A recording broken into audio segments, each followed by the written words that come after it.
Bonjour à tous et bonjour à toutes. Bienvenue dans Face à Michel Onfray sur CNews et sur Europe 1. Bonjour Michel. Bonjour Laurence. Est-ce que vous êtes prêt pour notre rendez-vous d'une heure au croisement de l'actualité et de la philosophie ? Toujours prêt. Allez, c'est parti. Au sommaire cette semaine, les premiers couacs du nouveau gouvernement de Michel Barnier, avec d'un côté le ministre de l'économie, Antoine Armand, qui affirme que le Rassemblement national et ses quelques 11 millions d'électeurs ne font pas partie de l'arc républicain. Il s'est fait sérieusement remonter les bretelles par Michel Barnier. Il y a aussi, d'un autre côté, Didier Migaud, ministre de la Justice, qui assure qu'il va expliquer à son homologue de l'Intérieur, Bruno Retailleau, que le taux d'exécution des peines n'a jamais été aussi élevé en France. Décidément, ce duo intérieur-justice est déjà un duel. Tout cela au moment où l'on découvre le parcours du meurtrier présumé de la jeune Philippine, retrouvé à moitié enterré dans le bois de Boulogne. Un récidiviste déjà condamné pour viol. Un Marocain en situation irrégulière sur le sol français qui n'avait pas été expulsé. Comment accepter que l'on dise que tout a pourtant bien fonctionné côté justice, que tout le monde a bien fait son travail? Insupportable à entendre pour les parents et les proches de la jeune fille et plus largement pour toutes les victimes de ce type de violence.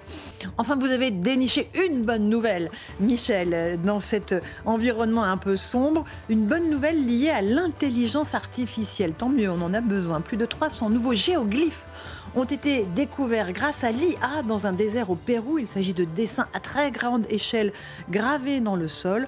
On va comprendre pourquoi cela est exceptionnel. Voilà pour les grandes lignes de Face à Michel Onfray aujourd'hui sur CNews et Europe 1. Et on commence, Michel, si vous le voulez bien, par les premiers couacs au sein du gouvernement de Michel Barnier. Celui qui vous a le plus surpris, c'est celui d'Antoine Armand, le tout nouveau ministre de l'économie, n'est-ce pas, c'est ça ? Oui, parce que circulent sur le net des images assez étonnantes où on voit le personnage en train de tenir un discours complètement opposé à celui qu'il tient habituellement. Et c'est cette espèce de double langage qui est significatif parce que les Français ont bien compris que les hommes politiques n'ont pas de conviction, ils ont juste des intérêts.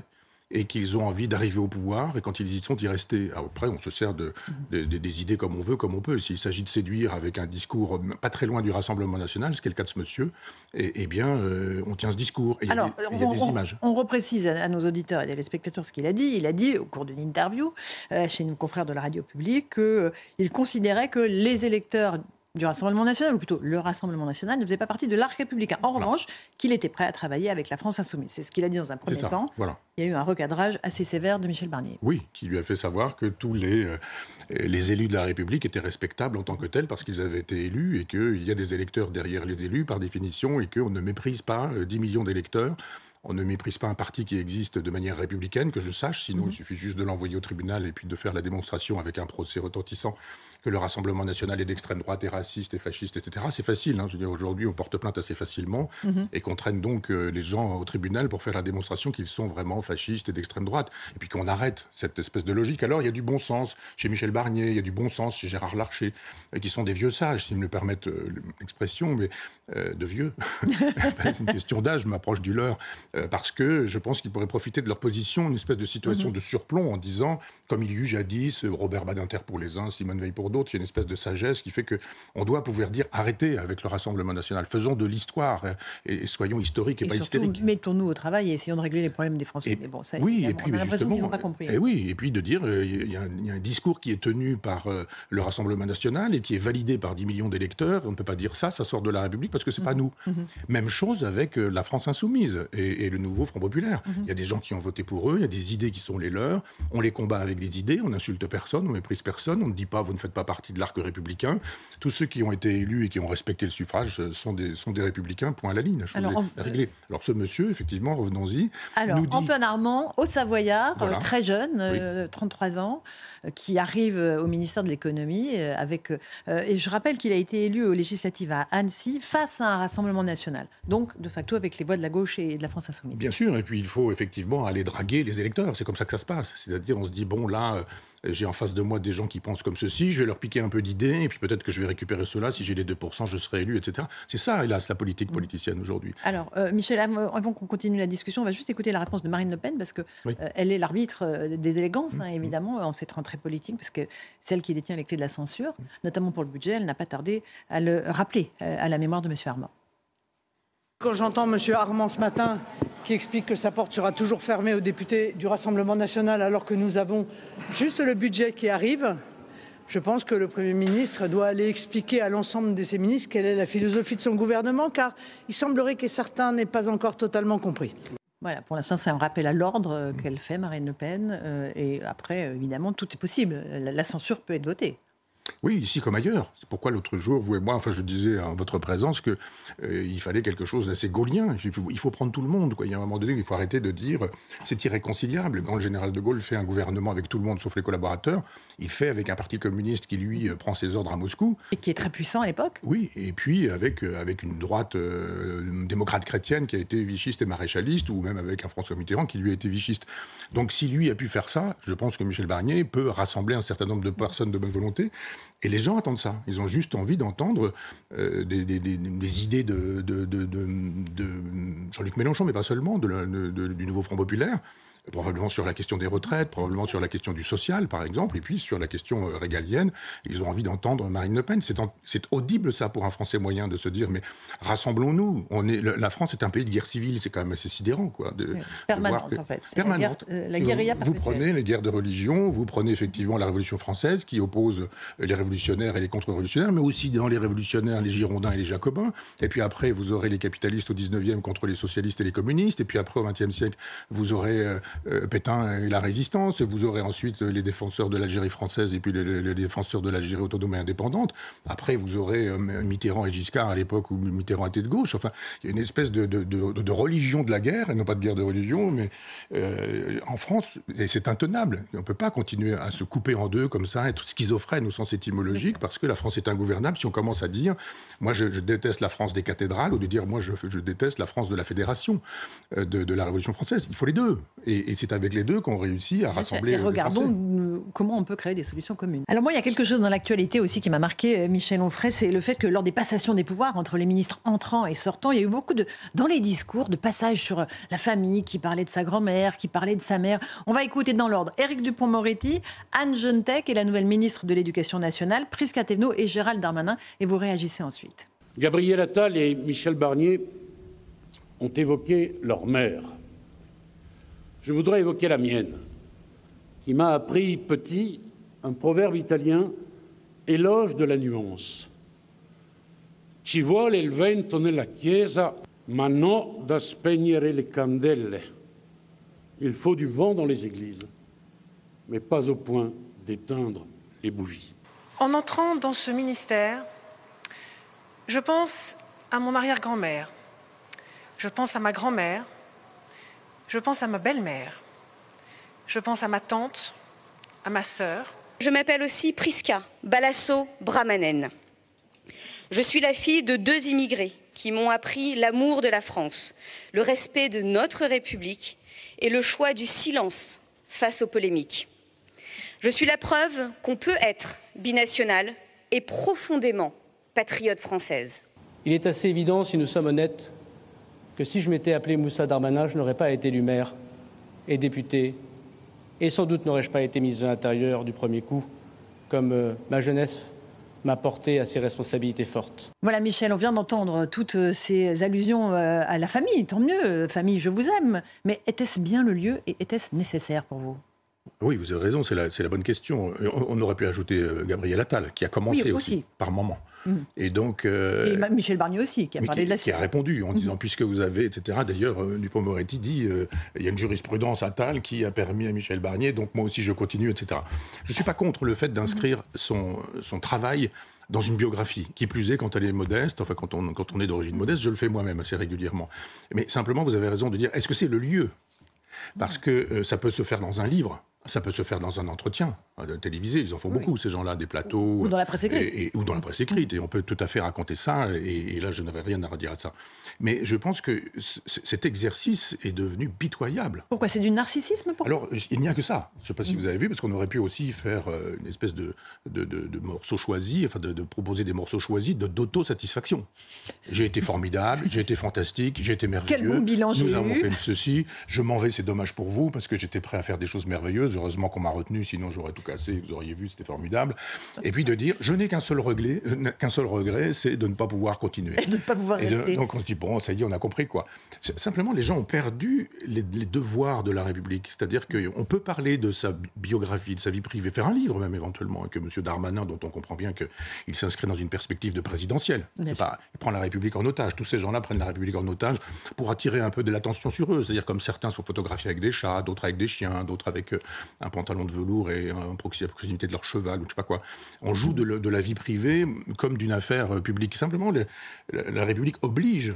Donc on ne dit pas ça. On ne dit pas ça dans un moment de passation. Dans un moment de passation, on dit « J'ai été très heureux d'occuper cette fonction qui est essentielle pour la République et je suis très heureux de vous remettre les clés du bureau. » Et puis, comme on est dans une tradition républicaine, le problème n'est pas de savoir si la gauche ou la droite y trouveront leur compte, mais il faut que la République et la France trouvent leur compte. Ça prend 3 minutes, c'est réglé. On n'a pas besoin d'avoir un long papier qui a été rédigé par des conseillers, des communicants pour prendre date. Et vous avez vu, une fois que Gabriel Attal est sorti, il commence à baver partout. Le gentil garçon souriant qui parle aux paysans avec une botte de paille, là, on découvre un méchant serpent. On découvre une espèce Vous avez vu comment il a commencé à faire courir des bruits. Enfin, vous voyez bien quand même qu'il instrumentalise un petit peu. Enfin, peu importe. On aura l'occasion d'en parler parce que je pense que ça va devenir une carrière chez lui. On est sur CNews et sur Europe 1 avec Michel Onfray. Michel, il y a aussi les bisbilles. Et là, c'est plus grave entre le ministre de l'Intérieur et le ministre de la Justice. Malheureusement, c'est un grand classique du genre. On avait déjà eu le duel Manuel Valls, Christiane Taubira, ou plus récemment, évidemment, Gérald Darmanin, Éric Dupond-Moretti. Là, on a Bruno Retailleau qui a dit attendre cette semaine de la fermeté pénale. On va l'écouter. Et puis tout de suite, après, on va entendre la réponse que je trouve un poil condescendante de Didier Migaud. Il était en déplacement dans un centre pénitentiaire, donc le garde des Sceaux, et qui lui fait un tout petit peu la leçon. Écoutez cette passe d'armes à distance entre les deux hommes. D'abord M. Retailleau, ensuite M. Migaud. Bien sûr, la justice est indépendante. Simplement, ce que je veux dire, moi, c'est que les juges appliquent la loi. Les juges ne sont pas déconnectés de la volonté générale. J'estime que sur la justice des mineurs, on ne peut plus rester de cette façon-là. On ne peut pas, moi, me demander d'envoyer mes policiers, mes gendarmes en première ligne. Ils risquent parfois leur vie sans qu'il y ait des sanctions qui soient fermes. Donc, ce n'est pas un problème de la justice, de l'indépendance. L'indépendance des juges, oui. Mais il y a la souveraineté du Parlement et du peuple français à travers les lois que le Parlement peut voter. Le taux d'exécution des peines n'a jamais été aussi élevé. En 2023, donc il faudra que je puisse contribuer à l'information de mon collègue et puis que nous puissions avoir des échanges à ce sujet, des échanges constructifs. Effectivement, nous pouvons avoir des points de départ différents et puis des points d'arrivée qui, je l'espère, se rapprocheront. Ce sont les magistrats qui, dans le cadre de leur fonction, peuvent apporter un certain nombre de solutions. C'est évident. Il faut que nous en discutions. Nous avons des missions qui sont complémentaires. J'espère que nous arriverons à rapprocher, bien sûr, nos points de vue s'ils sont différents. Voilà pour messieurs, donc Retailleau et Migaud. Qu'est-ce que ça vous inspire, Michel Onfray ? D'abord, beaucoup de suffisance de la part de ce monsieur qui a été un apparatchik du Parti Socialiste et qui donne des leçons à Bruno Retailleau. Je vais lui expliquer quand même, un peu comme Gabriel Attal, qui dit à Michel Barnier, qui pourrait être au moins son père, si ce n'est son grand-père, sur votre bureau, vous trouverez ça sur votre bureau. Il y a une espèce de mépris dont les gens ont assez. Ils n'en peuvent plus de cette espèce d'arrogance et de suffisance de gens qui sont incapables de dire « la France est dans cet état parce que nous sommes au pouvoir depuis 40 ans ». Depuis 50 ans, tous là, ils sont tous coupables et responsables. Mais non, c'est les autres. Les autres sont coupables et responsables. Cet homme, cette espèce de sourire narquois, s'en vient nous expliquer qu'il n'y a pas de problème dans la justice qui fonctionne très bien. Il n'y a pas de dysfonctionnement de la justice, pas du tout. Il y a tous les jours des coups de couteau, tous les jours des viols, tous les jours des massacres, tous les jours des OQTF qui se comportent comme on sait. Et il nous dit, il n'y a évidemment aucun problème sur ce sujet-là. Je pense que Bruno Retailleau va avoir du travail, parce que d'une certaine manière, peut-être aller un peu vite, mais en faisant une sociologie à coup de serpe, mais je pense que la sociologie de la police est plutôt Rassemblement National, et la sociologie des magistrats est plutôt la France Insoumise, ou plutôt le nouveau Front Populaire. Et donc effectivement, on ne s'entendra pas tant qu'on aura des gens qui politiseront la justice, qui feront une justice de de classe en disant il y a des gens de toute façon qu'on va avoir dans le collimateur, et ceux qu'on aura dans le collimateur, ce seront les gens de droite, les gens qui ne sont pas de gauche, parce que ça commence là, en fait, d'être droite, donc d'être extrême droite, de ne pas être de gauche. Et on n'arrivera pas à sauver la France si on continue à faire de l'idéologie en permanence comme ça, si on oppose à quelqu'un qui nous dit il y a des problèmes de dysfonctionnement dans la justice, de dire mais pas du tout, est-ce que vous êtes allé chercher ça ? Je vais vous donner quelques explications, vous vous mettrez à Mais en fait, école. Michel Onfray, c'est une permanence dans les gouvernements. Je citais les exemples Valls-Taubira, Darmanin, Dupond-Moretti. Il y a toujours cette dualité, en réalité, qu'installe le président de la République, quel qu'il soit. Et je ne cible pas Emmanuel Macron. Oui, mais vous savez, les gouvernements, qui plus est celui-ci, les gouvernements ne sont jamais faits en fonction de l'intérêt de la France. Ils sont faits dans l'intérêt des petits partis politiques, en disant le petit parti dit moi j'en veux 2, non vous en aurez 1, l'autre dit ah, mais je veux 1/3, ici je veux la moitié, ici etc. En disant bon je fais des concessions. D'ailleurs quand je vous disais tout à l'heure qu'il faudrait un gouvernement de type gaulien, il faut faire des concessions. On sait bien que si on donne le ministère de l'Intérieur à Manuel Bompard par exemple, ou Ercilia Soudé par exemple, on ne fait pas exactement la même chose que si on lui donne le ministère de je sais pas quoi, du tourisme ou des transports.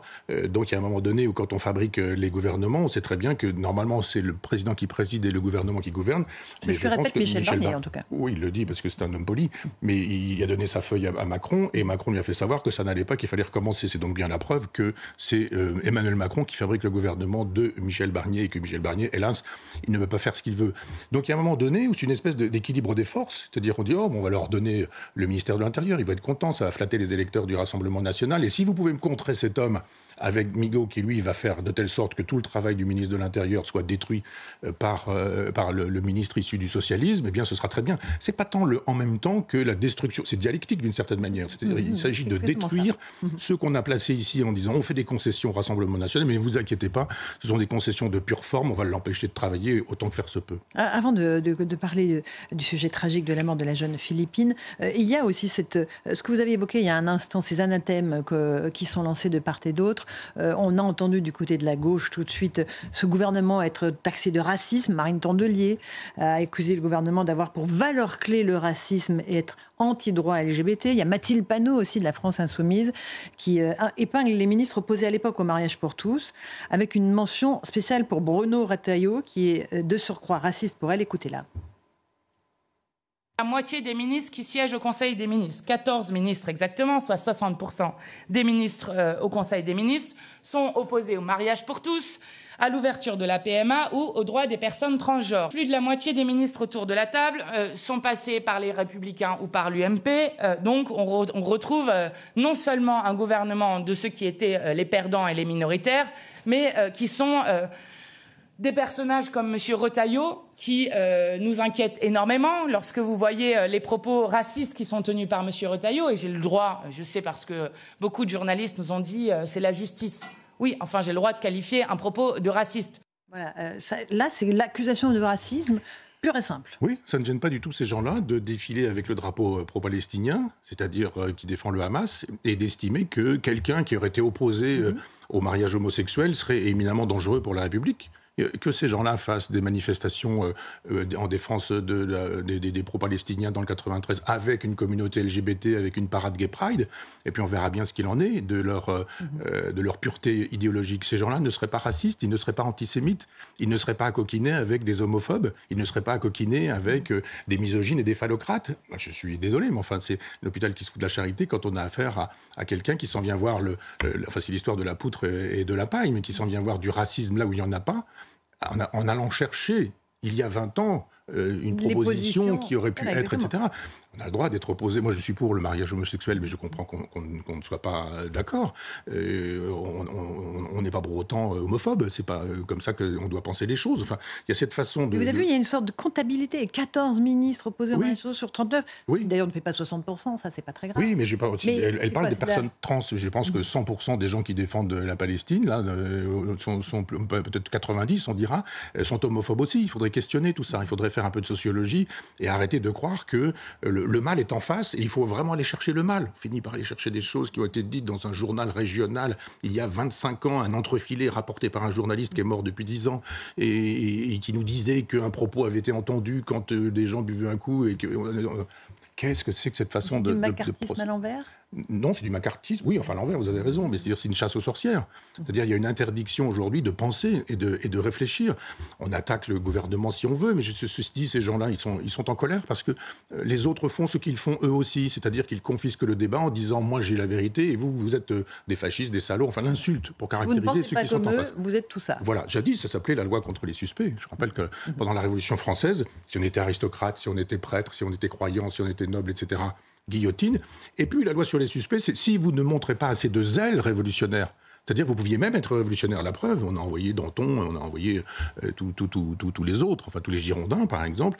C'est-à-dire vous n'êtes pas assez zélé. Et si vous n'êtes pas zélé, c'est que vous êtes un fasciste, c'est que vous êtes d'extrême droite. Et on retrouve le propos de tout à l'heure quand je disais qu'il faudrait un jour vraiment débattre sur ce procès qui n'a jamais été fait du communisme, par exemple, qui permet à tous ces gens de nous donner des leçons en disant qu'ils sont le parti de la résistance, qu'ils sont le parti de l'opposition, qu'ils sont de l'opposition à un tas de choses. Ce parti communiste a quand même été opposé avec Thorez et Van der Mesch aux homosexuels en disant que c'était des dépravés et qu'il n'y avait pas d'homosexuels en Russie soviétique. Ils étaient opposés à la pilule, le parti communiste à l'époque. Ils étaient opposés à l'avortement parce qu'il ne fallait pas que les femmes aient la possibilité d'avoir des comportements dissolus des femmes bourgeoises. Enfin, ils ont quand même oublié ça. Le parti communiste a quand même été très longtemps opposé à l'indépendantisme algérien. Je rappelle qu'en 1945, au moment de Sétif et Guelma, le Parti communiste français avec l'Humanité parle d'hitléro-gauchiste, hitléro-trotskiste, pardon, pour qualifier les indépendantistes. C'est-à-dire, à un moment donné, ces gens qui n'ont pas le sens de l'histoire, on devrait pouvoir leur donner quelques leçons, puisqu'apparemment, il n'y a que M. Migaud qui se propose pour donner des leçons d'histoire. Michel, on va faire une toute petite pause. On se retrouve dans un instant pour la seconde partie de Face à Michel Onfray. On abordera ce sujet si douloureux, si emblématique aussi de la mort de la jeune Philippine, cette étudiante de 19 ans qui a été tuée par son meurtrier présumé, un jeune homme de 22 ans, déjà condamné pour viol, récidiviste, marocain en situation irrégulière sur le sol français. On en débat dans un instant. À tout de suite. On se retrouve pour la seconde partie de Face à Michel Onfray sur CNews et sur Europe 1. Michel, on va maintenant se plonger dans le dossier terrible qui est une souffrance absolue de la mort de cette jeune étudiante de 19 ans. Elle s'appelait Philippine. Et elle a été tuée par un homme, un récidiviste de 22 ans qui a fui la France, qui a été arrêté en Suisse. 22 ans, donc déjà condamné et incarcéré pour le viol d'une autre jeune femme en 2019. Clandestin marocain en situation irrégulière sur le sol français, tout juste libéré d'un centre de rétention sur décision d'une juge de la liberté et de la détention pour être hébergé dans un hôtel en attendant son expulsion qui n'a pas pu avoir lieu. Il a été libéré le 3 septembre, il a violé et assassiné Philippine le 20 septembre. On va écouter d'abord les réactions des proches, des amis de Philippine, puis on va se poser toutes les questions qui tournent autour de ce dossier terrible. Vraiment, je lui souhaite de reposer pleinement en paix, parce que c'est tout ce qu'elle mérite, parce que c'était une fille absolument adorable et intelligente et belle. Et quand on sait tout ce qui lui attendait derrière, c'est dur. C'est vrai que cette semaine, on avait envie de hurler notre colère, mais en même temps, on est complètement impuissant. Cette jeune fille, elle méritait vraiment pas ça, et cette famille, c'est terrible pour cette famille. On travaille dans le quartier et on était obligés de venir parce que c'est pas anodin, ça peut arriver à tout le monde et vraiment puis c'est vraiment très émouvant le monde qu'il y a eu pour Philippine, c'est très dur. Nous avons voulu venir aujourd'hui, bien sûr, pour nous recueillir auprès des parents de Philippine, mais surtout également pour leur demander pardon. Pardon au nom des Français. Je suis citoyen français, nous n'avons pas su protéger Philippine. Et j'espère que cette cérémonie, qui était très priante aujourd'hui, pleine de recueillement, va aider les gens à comprendre un petit peu qu'il faut que certaines choses changent. Michel, on vient d'entendre ces témoignages de proches, d'amis de Philippine. Qu'est-ce que ça vous inspire tout de suite comme réflexion ? D'abord de la compassion pour tous ceux qui sont concernés personnellement par la mort de cette jeune fille. Et puis ensuite, cette idée qu'il y a des façons différentes d'aborder la question. Et vous avez à gauche ceux qui nous disent c'est un fait divers. C'est juste un fait divers, arrêtez avec ça. CNews est coupable et responsable, vous en parlez en permanence, c'est vous qui faites du buzz là-dessus. Et c'est pas bien, c'est pas beau, c'est comme ça depuis toujours, ça a toujours existé, etc. Puis de l'autre côté, vous avez ceux qui disent non, c'est pas un fait divers, on dira plutôt la droite, c'est un fait de société. Moi, je me permets de faire un travail philosophique en disant que peut-être c'est un fait civilisationnel et que vous avez toujours la même sociologie chez ces gens-là. On va dire au QTF, pas au QTF, aurait-il dû, mais oui, mais il aurait fallu, mais pour ça il aurait fallu qu'on demande à l'Algérie, oui, on ne l'a pas demandé, et puis c'est toujours les débats qu'on a. C'était le Maroc qui, en l'occurrence, avait accepté de le récupérer, mais ça est arrivé trop tard, il avait déjà été libéré. On a le nez dans le détail du problème et que finalement, quand on entend je ne vais pas dire tous les jours, mais toutes les semaines, qu'il y a quelqu'un qui, au QTF, etc., etc. C'est toujours le même profil, sociologique et civilisationnel. Je veux dire que quand on est éduqué, comment devient-on ça? Comment devient-on ce monstre? Moi, je pense qu'il y a effectivement des gens qui disent non, il n'y a pas de monstre, c'est pas vrai. C'est une espèce d'idéologie gauchiste en disant il n'y a pas de monstre, sauf ceux qui votent pour le Rassemblement national, bien sûr, mais si, il y a des monstres. Parce qu'il y a des gens qui sont plus ou moins bien éduqués. Si vous êtes éduqué comme un petit garçon, et je pense à la tradition arabo-musulmane, je dis arabo-musulmane, tradition arabe, pré-islamique, chevaleresque, puis on ajoute l'islam, c'est-à-dire à partir du 7e siècle de notre ère. Si on vous explique que vous êtes un garçon, que vous êtes la virilité, que vous êtes la puissance, que les femmes sont secondaires, que les femmes sont des choses et des objets. Je rappelle qu'il y a dans le Coran un verset qui nous dit très précisément qu'une femme c'est comme un champ et qu'on peut les labourer, du verbe labourer, le labour, quand on veut, comme on veut, et selon ses désirs, etc. Vous avez la possibilité de dire, mais la voix d'une femme n'est pas la voix d'un homme. Dans le Coran, c'est précisément dit, c'est-à-dire les témoignages ne sont pas égaux. Vous avez une espèce de civilisation où on vous dit la virilité, elle doit être démonstrative, la violence, elle est formidable, etc. Quand vous avez été éduqué comme ça, et que vous êtes dans la frustration sexuelle, qu'est-ce que vous faites? Vous prenez, vous tuez, vous massacrez, c'est ainsi. Mais il n'y a pas d'automaticité. Non, je ne dis pas qu'il y a d'automaticité. Non, mais c'est important de le dire. Je ne dis pas que en aucun cas, tous les gens qui sont élevés comme ça aboutissent à cela. J'ai dit l'inverse. Je n'ai pas dit tous les gens éduqués comme ça sont ainsi. J'ai dit tous les gens qui sont ainsi ont été éduqués comme ça la plupart du temps. Parce que, la fameuse phrase qu'on utilise en permanence d'Albert Camus, un homme ça s'empêche, on n'a pas empêché les garçons d'être viriloïdes. Dans une société phallocrate et misogyne, clairement revendiquée comme telle, alors là, pour le coup, les féministes, on ne les voit plus, on ne les voit pas, jamais. À chaque fois qu'il y a un crime de ce type-là, on ne fait plus la sociologie du crime. C'est simplement le patriarcat, mais quand il s'agit de... C'est un féminicide, je veux bien que... Oui, c'est ça. Donc il y a un moment donné où il faut dire, mais quand les gens ont été éduqués comme ça, les garçons, et qu'on ne leur oppose rien, puisque c'est la 8e merveille du monde, le garçon, et que la fille, on se dit, bon, bah tant pis, si t'as une fille, t'attendras un garçon qui viendra, il faut lire les textes, très précisément, comment les choses sont dites. Et il y a un moment donné où vous êtes fabriqué. Moi qui suis athée, je suis un judéo-chrétien. Je suis produit par ma civilisation avec la culpabilité, avec etc., etc. Et puis nous avons, disons, 1000 ans de culture, qui ont affiné le texte évangélique avec des pères de l'Église, avec la scolastique, avec des philosophes. Et le texte n'est plus resté le même. Le Coran propose une vision qui est chevaleresque, qui est tribale, qui est ethnique et qui date du 7e siècle. Qu'il y a eu à l'époque des considérations sur les femmes qui étaient celles-ci, on le comprend bien. Est-ce qu'on pense qu'on doit toujours pouvoir vivre selon ces principes au XXIe siècle ? Bon, ça, c'est la question qui concerne ce meurtrier présumé. Il y a beaucoup de questions aussi qui se posent sur notre système judiciaire. Oui. Il y a la question d'abord de la récidive, Michel. Le fait que l'incarcération ne permet pas de corriger les déviances de ce type de personnage. Je rappelle qu'il était mineur quand il a commis son premier viol. Il y a la question des conditions de sa libération. Pourquoi a-t-il été libéré alors qu'il aurait pu être expulsé? Et puis, bien sûr, il y a la question des OQTF, obligations de quitter le territoire français, qui sont si rarement exécutées dans notre pays. J'ai dit cette semaine dans un de mes éditoriaux que la seule qui a été exécutée, c'est Philippines. Ce n'est pas les obligations de quitter le territoire français. Mais souvenez-vous des propos du roi du Maroc, Hassan II, je crois. Souvenez-vous des propos du général de Gaulle, qui nous fait savoir que ce sont des civilisations qui sont comme l'huile et l'eau, qu'on peut secouer, et puis qu'il y a un moment donné où ça repartira chacun dans son coin. Et je veux bien qu'on attaque le général de Gaulle. Est-ce qu'on peut imaginer que, par exemple, Hassan II était un roi islamophobe? Il est le gardien des croyants, il était musulman lui-même. Donc il y a un moment donné où quand on pense véritablement, et qu'on a envie de penser, et pas pour accabler les gens, mais pour comprendre, c'est-à-dire ça ne sert à rien de mettre ces gens en prison.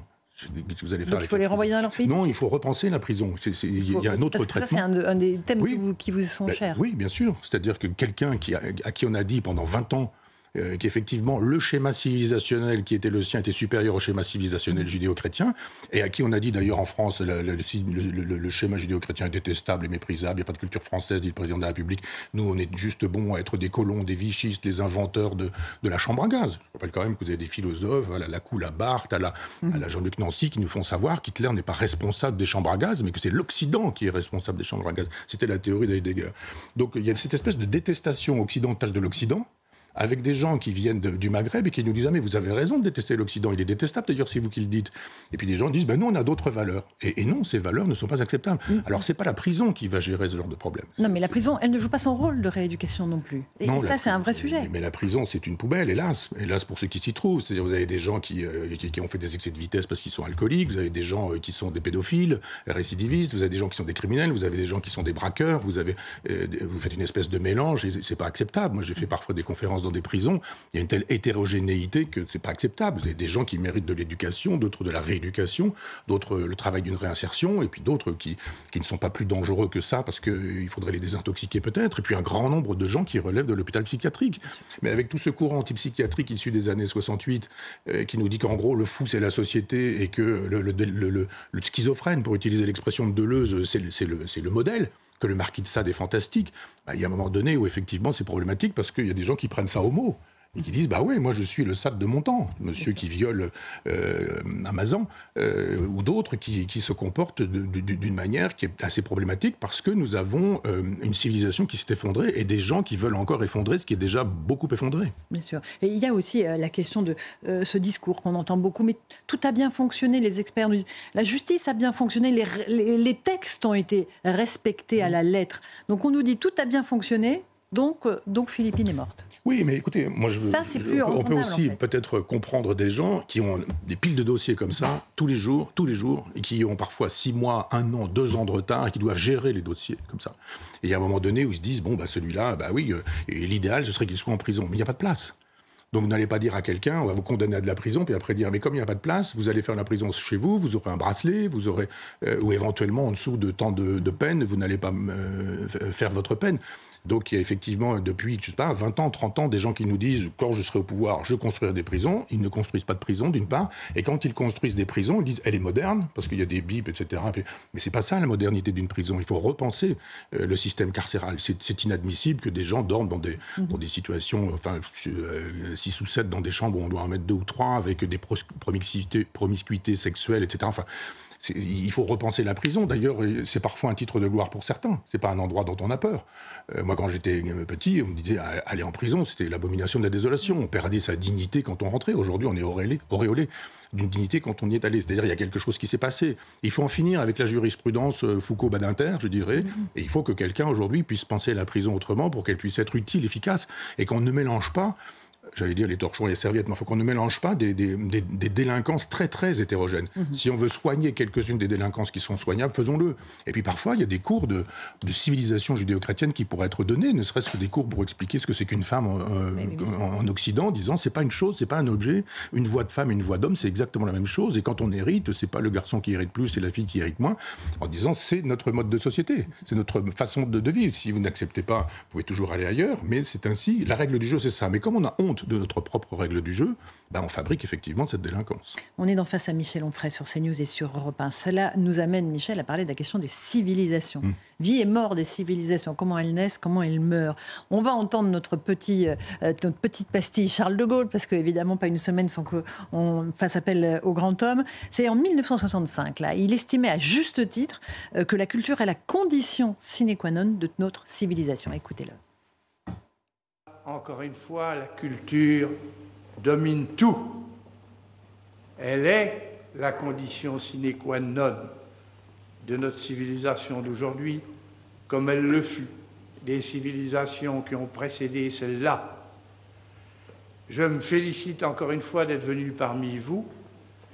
J'en emporterai d'abord, au point de vue général, le sentiment d'une création et l'évidence d'une innovation, par conséquent quelque chose d'émouvant et d'encourageant au possible. Voilà pour le général de Gaulle, que l'on voit, et je le dis pour nos auditeurs, juste aux côtés d'André Malraux, évidemment, son ministre de la Culture. Un pas devant, mais juste l'ami derrière. Il le dit à un moment donné, dans ses mémoires, il dit « cet ami génial que j'ai toujours à mes côtés ». Vous avez vu le visage radieux qu'il a, le général. C'est-à-dire, il y a plein d'images où on le voit sévère, sérieux, etc. Et là, il est illuminé. Parce qu'il parle de la culture. Oui, je crois. Parce qu'il avait un rapport très intime à la culture. Il recevait des livres qu'il lisait. Et il commentait. Moi, j'ai acheté quelques textes, quelques petits manuscrits comme ça du général de Gaulle où il répond à des écrivains. Et à chaque fois, c'était très circonstancié. Soit il a lu complètement, soit il dit des choses très fondées. Il dit du bien d'un certain Jean-Marie Gustave Leclésio, à l'époque où il est très jeune. Il a compris qui deviendrait Leclésio. Et puis, il avait une vraie culture classique. Il était impeccable sur Chateaubriand, il était impeccable sur Lascaz qui avait écrit les mémoires de Napoléon. C'était d'ailleurs ses 2 modèles pour écrire ses propres mémoires. Et puis il lisait beaucoup. Il lisait Bernanos, Saint-Exupéry, des contemporains, Mauriac, etc. Et Malraux, bien sûr. Et sur l'art, Il y a une photo magnifique où on le voit en train de regarder un objet, c'est flou, on ne sait pas trop ce que c'est, on imagine que c'est précolombien. Enfin. Et puis Malraux qui est là, ils sont tous les deux en train de regarder et on sent cette complicité. Et on voit la complicité aussi. Et de fait, il nous dit, on parle souvent de Gramscisme, vous savez, ce philosophe italien qui nous disait, communiste italien, qui nous disait qu'il fallait conquérir le monde d'abord par les idées, puis ensuite l'élection, la violence, la révolution, comme on veut, mais enfin c'est d'abord par la culture qu'on conquiert. Et il le savait, lui, que la culture, c'était essentiel. Un temps, il a donné à Malraux un ministère qui n'a pas fonctionné, puis il a créé en 1959 le ministère de la Culture pour lui, et puis c'est devenu l'éloge de Le Corbusier, de Braque, de Picasso, enfin, vous vous rendez compte, quoi. Puis même après, chez Pompidou, que je n'aime pas beaucoup, que je trouve très anti-gaulliste, enfin Vasarely, Mathieu, par exemple, tous ces peintres de l'époque qui ont été célébrés. Le Centre Pompidou montre ça, justement, cette espèce de collusion entre les chefs d'État et la culture, parce qu'ils étaient eux-mêmes cultivés. Je n'entrerai pas dans le détail de la culture d'Emmanuel Macron, je retiens juste cette idée qu'il a dit, à l'étranger qui plus est, qu'il n'y avait pas de culture française. Et donc, évidemment, on est totalement dissocié de tout ce qui advient aujourd'hui. Parce qu'aujourd'hui, vous avez ceux qui nous disent la culture, c'est pas compliqué, ça démarre en 1789. Non, ça démarre avec la République. C'est même pas 1789, c'est 1792. Ça veut dire que si la France insoumise a raison de dire que la France commence en 1792, 1789 n'existe pas. Bien sûr. La Révolution française, les droits de l'homme, ça n'existe pas. L'abolition des privilèges, ça n'existe pas non plus. Robespierre en 89, ça n'existe pas non plus, etc., etc. Donc c'est ridicule de dire ça. Là, il y a de la France depuis qu'il y a de la France, c'est-à-dire depuis qu'il y a une terre française. On peut même imaginer que ça va très au-delà même du peuplement ou de la population. Et cette culture française, il faut la revendiquer dans sa totalité. C'est aussi bien le Clovis, qui est cher au cœur de notre ami Philippe de Villiers, que Charlemagne, enfin c'est l'Europe aussi, c'est une France dans l'Europe. Mais aujourd'hui, c'est plus du tout le cas. On a une espèce de détestation de notre propre culture. Alors c'est bien qu'on ait célébré Jean d'Ormesson et qu'on ait scotché un crayon à papier sur son cercueil dans la cour des Invalides, mais voilà ce qu'on dit aussi de notre époque. On peut trouver autre chose, et autrement, peut-être aussi. Notre civilisation, c'est notre culture. Ouais. On a une civilisation, on a une culture, on a des valeurs, et on doit pouvoir les présenter, ces valeurs, parce que je rappelle que ces gens qui crachent sur nos valeurs le peuvent au nom de nos valeurs. C'est au nom de la démocratie que ces gens critiquent la démocratie. C'est parce qu'il y a la démocratie qu'ils peuvent être anti-démocrates et anti-républicains. C'est parce qu'effectivement, il y a la liberté d'expression que la République permet qu'ils peuvent aujourd'hui mépriser la liberté d'expression, se la réserver pour eux et l'interdire pour autrui. Donc, à un moment donné, il faut aimer aussi bien la France des cathédrales que la France des temples maçonniques, que la France des musées d'aujourd'hui, ou même la France de la création. On a plein de beaux créateurs. On a des jeunes peintres dont on ne parle pas parce qu'on a honte de nos talents. On a des peintres qui ont aujourd'hui 20 ans, 30 ans. On a des cinéastes qui n'ont pas les moyens de faire des films.